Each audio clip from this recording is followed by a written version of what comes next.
prepare for a great player. I mean, just like any great player, you try to make everything as uncomfortable as possible, be as physical as possible as they allow you, and it's the same kind of mindset that we had on with Nick. Are there ways that you can look to attack them on the offensive end that maybe take away from Yeah, obviously. there? I'm sure there's ways to attack him on the offensive end. That you specifically look to do that you can specifically take advantage of? Yeah, but it's all in the team terms and how we're trying to play as a team. So within those terms is how can we adjust a little bit and see what they're trying to do, and we'll see how they play, how they want to play us pretty soon on Saturday. So we can kind of script the whole thing yet. I mean, you can be prepared for a lot of things, and you just gotta, whatever they give you, be able to take it. Marc, since you've been here, your three-point shooting has been at a pretty high percentage. Again, against Orlando, what accounts for that? Why do you find you shooting well so well? I'm open, and I'm there a lot, a lot more than than normally being. So you practice on it. You understand that's what the team needs from you, and you get ready to do that. To me, it's pretty simple. It's you open, you prepare yourself in practice and shoot around, and when you're at home mentally to take those shots, because that's what the team needs you to do. How much difference is it knowing that there's a good chance you are going to be open because the defense can't cover every square part of the floor, and knowing where and when those shots are going to be? Like, how does that alone just affect you when you shoot? To me, it's always keeping that balance, understanding what the other team is trying to accomplish with their defense, and if, for whatever reason that day you're not making shots, it's trying to find a way to drive the paint, swing it to the second side and set a good screen on the next guy, trying to get a couple easy ones, try to get to the free throw line, hopefully, all those things. So our spacing is a little different, and I just got to be that kind of guy that it kind of helps everywhere. I guess mentally, if you know where your shots are going to come from. Well, you don't. You're going to be there. You don't know exactly because things. The playmakers are other guys, and you just got to understand that when you get the ball, you be ready to shoot it or make a play. Did they have? Did the coaches here have a specific sort of plan for you when you arrived offensively, or have you been able to just kind of figure it out? Well, you don't have as much time to prepare for that. I think obviously in the middle of the season trade, you don't prepare for the guy that it's coming. And as a guy that's coming in, you try to help in every way you can, and so you put kind of yourself at whatever you guys need. I'm lucky to be able to do a lot of things, and on the floor. So whatever they need me to do, I know I can provide. So. I don't think they had a specific plan for me when I came in. They knew, obviously, with Escariolo being my head coach in the national team, what things that we can do with me. But also the team had its own tendency and their playmakers and their way to play. And so you try to find that happy middle and try to help the team in every way you can. That's all that matters to me. Marc, do you see similarities in those two teams in terms of the balance between veterans and young players and the focus and the priority put on the starting five specifically? Hard for me to go and compare, our team against any other team. I don't, that's more of a media thing, comparing teams and stuff like that. To me, it's about continuing to grow as a team and build that chemistry. We had 20-some games, regular season games together, plus now 5 in the playoffs.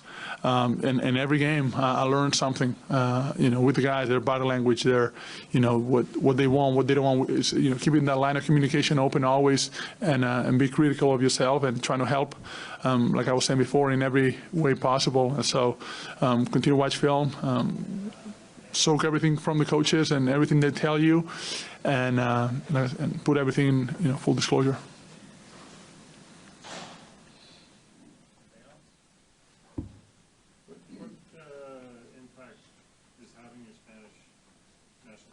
year has it been, and how would you parallel maybe some of the role that you're playing with this team, with this team? Well, the role it's obviously different.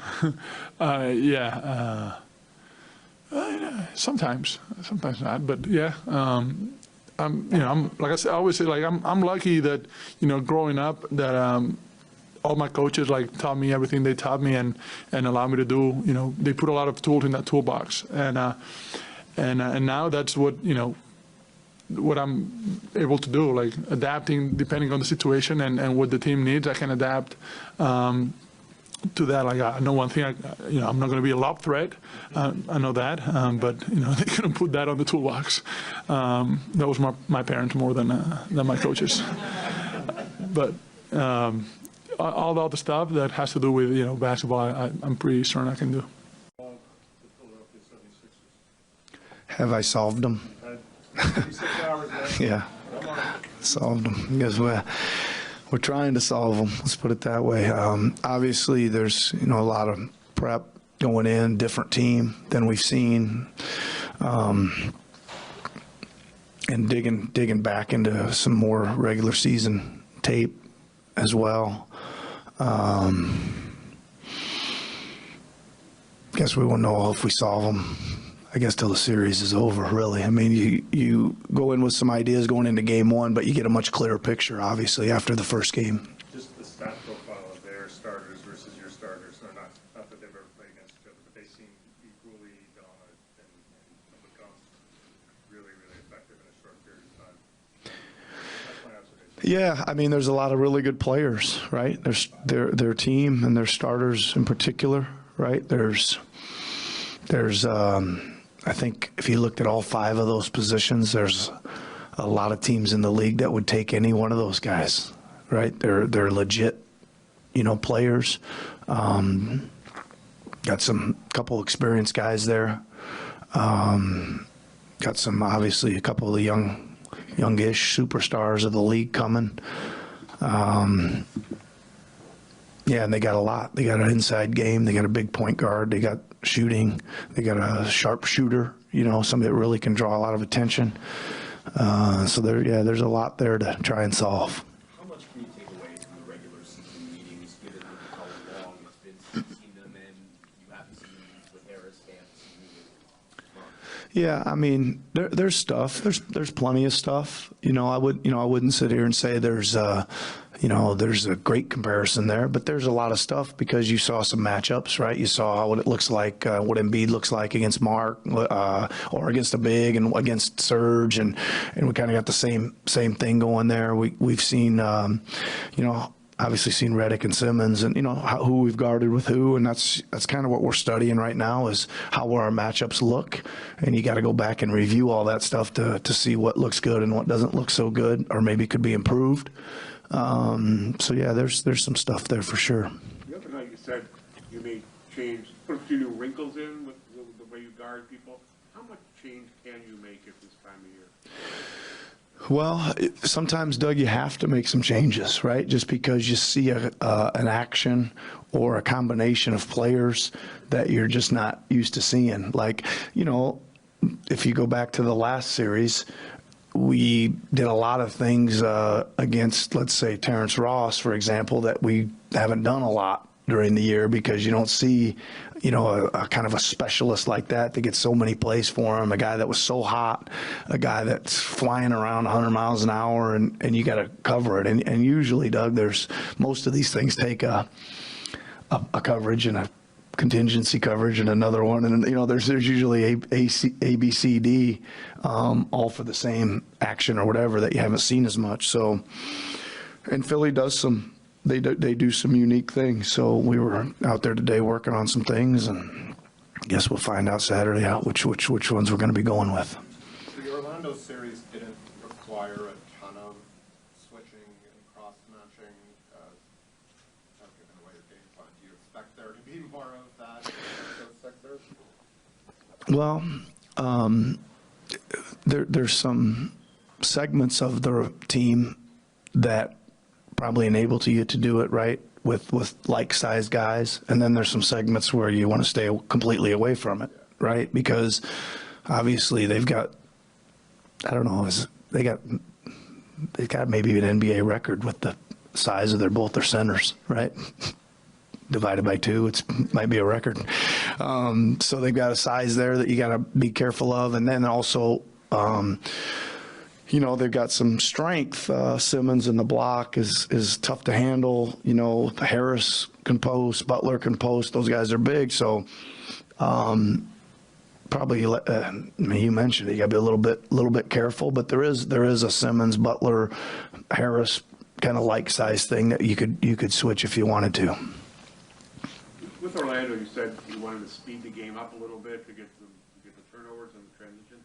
The Sixers play a lot faster than Orlando, so you need to slow the game down, or can you take that same sort of theory into this series? Well, I think, Doug, that our nature, who we are, our identity is to play with some pace, right? So I don't see that we're going to try to ever slow too often, right? And on the other end, again, I just think that what changed that Orlando series, in my opinion, is we extended some pressure on the ball. We got physical on the ball, and we just started guarding, right? We just started guarding. So, that's got to be, again, who we are. Like if we're going to, again, play with that kind of effort at the defensive end, and that started with great run backs, right? Great transition defense against Orlando. Then that's kind of where it starts. Will the turnovers happen or not? I don't know. It feels like to me that sometimes you bat the ball around and the other team still ends up with it, right? We're going to try to get our hands on the ball. We're going to try to get the deflections like we normally would, and hopefully we'll get our share. When Marc came here at the trade deadline, did you imagine that this would be the offensive role he would have as more of a facilitator than a shooter, or did that just kind of evolve? Well, it's probably a big part of what we hoped he would be.